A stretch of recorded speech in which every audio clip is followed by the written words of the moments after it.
السلام علیکم ورحمۃ اللہ. کچھ باتیں ایسی ہوتی ہیں کہ وہ اپیرنٹلی اتنی زیادہ انسین ہوتی ہیں کہ اور اس کے جو امپیکٹ اور اس کے برے اثرات ہیں وہ اتنے زیادہ آبویسلی سب کو نظر آ رہے ہوتے ہیں.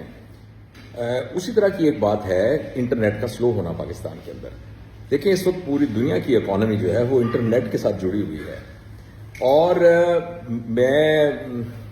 میرے کچھ بہت عزیز قریبی دوست جو ہیں وہ اس پروفیشن سے وابستہ ہیں اور جن کے ساتھ میرا روز کا تعلق ہے، انہوں نے میں نے بار بار کنفرم کیا ان سے. انہوں نے کہا بالکل فائبر نے آفیشلی کہہ دیا ہے کہ بھئی پاکستان کے جو لوگ ہیں ان کو کلائنٹ نہ دیں اپنا کام.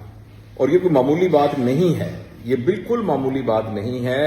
ہزاروں لاکھوں لوگ جو ہیں جو تھوڑا تھوڑا کما کے روزانہ کا گھر کا خرچہ کرنے والے، وہ بیچارے بے روزگار اور پریشان ہو گئے ہیں. اور جو بڑے بڑے سافٹ ویئر ہاؤسز ہیں جو کہ فائبر کے اوپر فری لانسنگ کے اندر ورک کرتے ہیں اور اس طرح کے پلیٹ فارم کے اندر، وہ بالکل بے روزگار ہو گئے ہیں. تو نہ صرف بے روزگار ہو گئے ہیں بلکہ لانگ ٹرم پاکستان کی ریپیوٹ پہ بڑا فرق پڑ رہا ہے. اور جس پرپز کے لیے یہ نیٹ کو سلو کیا گیا یا فائر وال وغیرہ لگائی گئی، میرا نہیں خیال کہ وہ پرپز اچیو ہو رہا ہے. میرا نہیں خیال کہ وہ جو ایک واحیاتی، جس کا میں بہت خلاف ہوں، اور وہ ساری باتیں جو کسی کو ڈیفیم کرنا، اور وہ ساری باتیں کہ جس کے اندر ہم کسی کو بھی اپنے جو ہماری اسٹیٹ کے انسٹرومنٹس ہیں ان کو ہم نشانہ بنائیں جس سے اسٹیٹ ہماری کمزور ہو، پاکستان کے نظریے کو ہو تو، لیکن وہ پرپز بھی اچیو نہیں ہو رہا. اسی آپ دیکھیں وی پی این لگا کر لوگ وہی سب کچھ کیے جا رہے ہیں. اور ابھی میں کھولتا ہوں تو اسی طرح کی جو فضولیات جو ہیں، جن کا کوئی سر پیر نہیں ہے، وہ ساری کی ساری آپ کو ویسی نظر آ رہی ہیں. تو وہ رک تو رہی نہیں ہے. اسی طریقے سے بہت سارا پاکستان کا بزنس جس میں انوائسز جو ہیں واٹس ایپ کے ذریعے بھیجی جاتی ہیں، جس کے اندر آپ نے کوئی مال بیچنا ہے تو اس کی تصویریں واٹس ایپ کے اوپر بھیجی جاتی ہیں، اور اس طرح کی اور بہت سی کمیونیکیشن واٹس ایپ کے ذریعے کی جاتی ہے، وہ ساری کی ساری رک گئی ہے. اور میں ایک چھوٹی سی مثال دے رہا ہوں، اپنی مثال دے رہا ہوں اپنی. وہ میرا بیٹا اب تو خیر ماشاءاللہ وہ برسر روزگار ہے، وہ فاسٹ یونیورسٹی میں پڑھتا تھا کمپیوٹر سائنسز میں. اس کی سیمیسٹر کی فیس میں دیتا تھا، اور سیکنڈ سیمیسٹر کے بعد اس نے مجھ سے پیسے نہیں لیے. وہ خود فائبر کے اوپر کام کرتا تھا چونکہ وہ کمپیوٹر سائنسز میں تھا، اور جو اس کے ہاسٹل کا خرچہ ہے، جو اس کے اپنے یعنی ڈیلی خرچہ ہے، اس نے مجھ سے کبھی پیسے نہیں لیے. اس طرح کے بے شمار لوگ ایسے ہیں جن کے گھر کا روزگار اس پہ چل رہا ہے.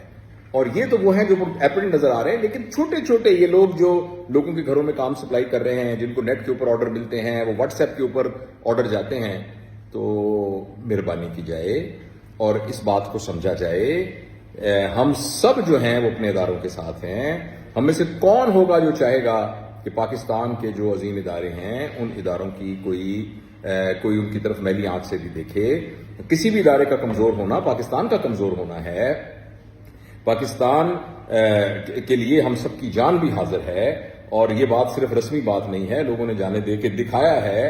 اور پاکستان پر ہمارا سب کچھ فدا ہے. یہ ہمارا گھر ہے، ہماری ماں ہے، لیکن ماں کے معصوم بچے، ان کا خیال رکھنا بھی ماں کی ذمہ داری ہے. اور یہ جو انٹرنیٹ والا مسئلہ ہے، اس کو تو مہربانی کر کے جلدی سے سارٹ آؤٹ کیجیے پلیز. اس سلسلے میں کوئی ہائی لیول کی کمیٹی بنائی جائے جو اس کی ایفیکٹیوٹی کو دیکھے. فرض کریں جو ہم نے پلان بنایا ہے اور وہ فائر بیک کر گیا ہے، تو اس میں کوئی شرم کی بات نہیں ہے کہ اس کو ریوائز کیا جائے اور اس کو چینج کیا جائے اور اس کے متبادل کوئی چیز نکالی جائے.